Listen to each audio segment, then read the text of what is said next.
If every picture tells a story, then this one captures the life of Commander Robert Saavedra. That's all I've got left. For his 100-year-old mother, Margaret, it's the only way to connect with her eldest son.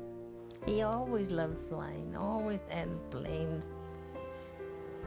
wooden planes that he'd make, and he's always making planes.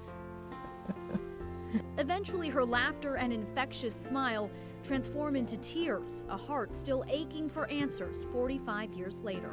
He just disappeared. He blew away.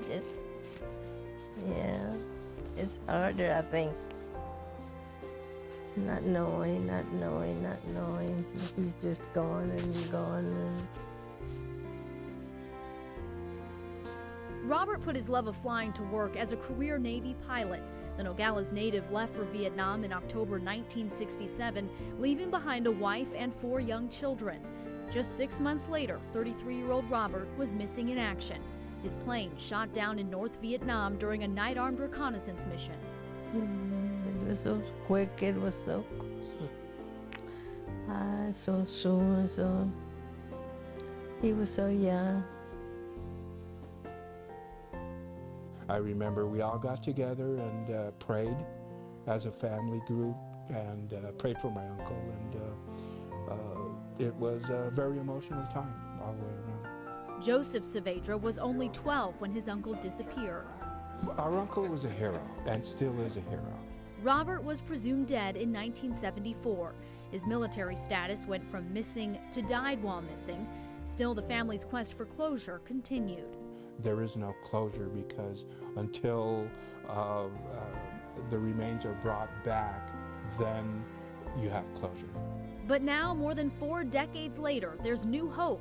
For the first time, the Saavedras are getting word from the government that Robert's crash site is scheduled for excavation at the end of this year or early 2014.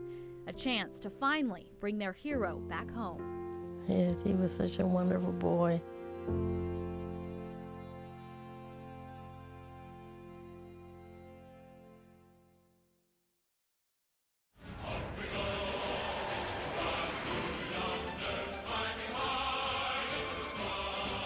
My father would take us up to the old wooden tower so we could watch the planes. That's what Mike would want to do as recreation. That deep passion for flight led Michael Andrew Miller to the Air Force. The Rincon High and U of A grad eventually trained as a weapons systems operator in the F-4 Phantom fighter at Davis-Monthan. He deployed for Da Nang Air Base on February 28, 1969. I cried for 2 days and I didn't tell my parents why. But I thought I was never going to see him again, and it turned out to be that case. 1 month to the day after Michael deployed, Dorothy and her parents were told he was missing in action, that the 24-year-old's plane had been shot down amid heavy ground fire. For nearly a year, taxi drivers delivered telegrams, the Air Force sent letters, often with conflicting accounts of what happened to Michael. Then, 1 week before the year anniversary of his disappearance, the Air Force changed Michael's status to killed in action, a move that fueled Dorothy's desire to seek the truth. My brother was gone, and we needed to know what happened. She started here at Davis-Monthan, searching for anyone who may have served with her brother. And she met a young man who'd heard rumors about that fateful flight over Vietnam. That's exactly how I met my husband, trying to find the truth about my brother. For the next 37 years, until her husband's passing, the couple requested and sorted through piles of redacted government files. They tracked down witnesses and military officials until they finally learned what really happened on that hazy night in 1969. They were going about close to 500 miles an hour, a little over 400 feet above the ground, and they tried to pull up. And there was no way. The plane literally vaporized as it hit. The commanding officer at the time later told Dorothy he had a detailed account of the crash within hours, but he originally listed Michael and his pilot as MIA so the pilot's wife and children could continue receiving benefits. But that is what brought me closure, was the truth. Even with the facts, Dorothy's father never came to terms with Michael's disappearance. When he died at the age of almost 88 in 2003, I think he kept hoping that somehow my brother would be at the door waiting and ringing the doorbell.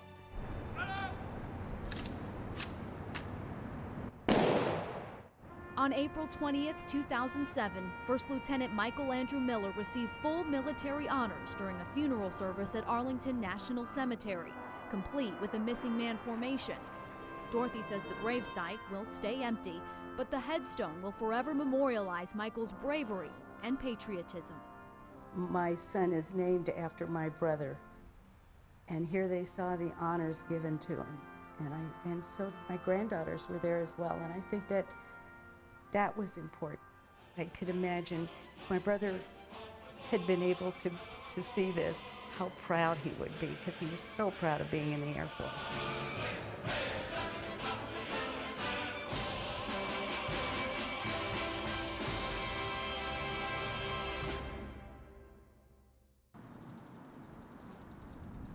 At East Lawn Palm Cemetery in Tucson, resting in the shade of a tall tree, there's a grave marker, but no remains, honoring a man who grew up in our city but later disappeared over Vietnam.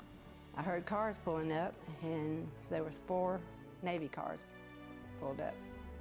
And I just started screaming.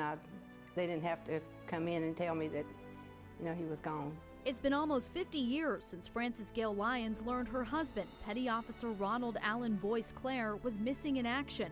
She remembers every detail of that life-shattering day. I mowed the yard first.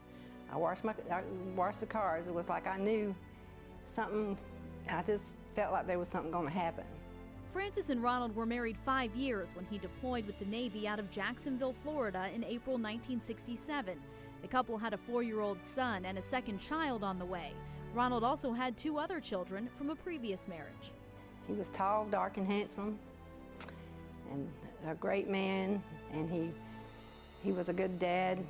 Just 4 months after leaving the U.S., 28-year-old Ronald and 2 others were on a nighttime photo reconnaissance mission with infrared cameras. They lost radar contact near the North Vietnamese coastline, and to this day there are conflicting reports of what actually happened. Some say the plane was hit by enemy fire, that it blew up and disintegrated over the Gulf of Tonkin. Others claim the aircraft and crew simply disappeared over the water.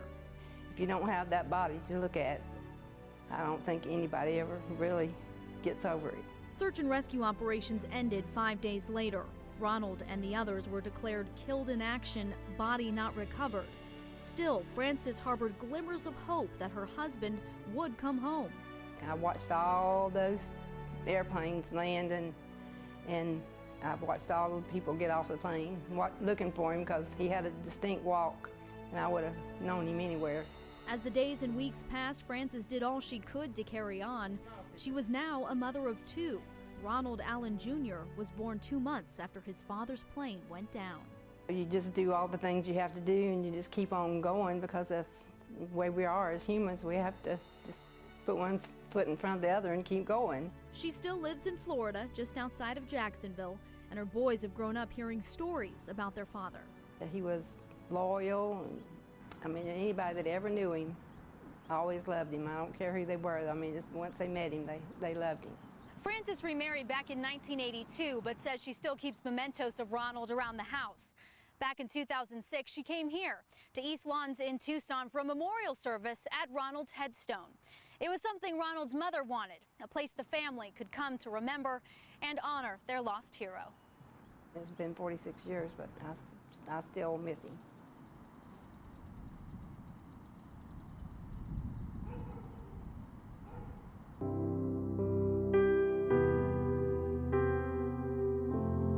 You have to release it on a daily basis.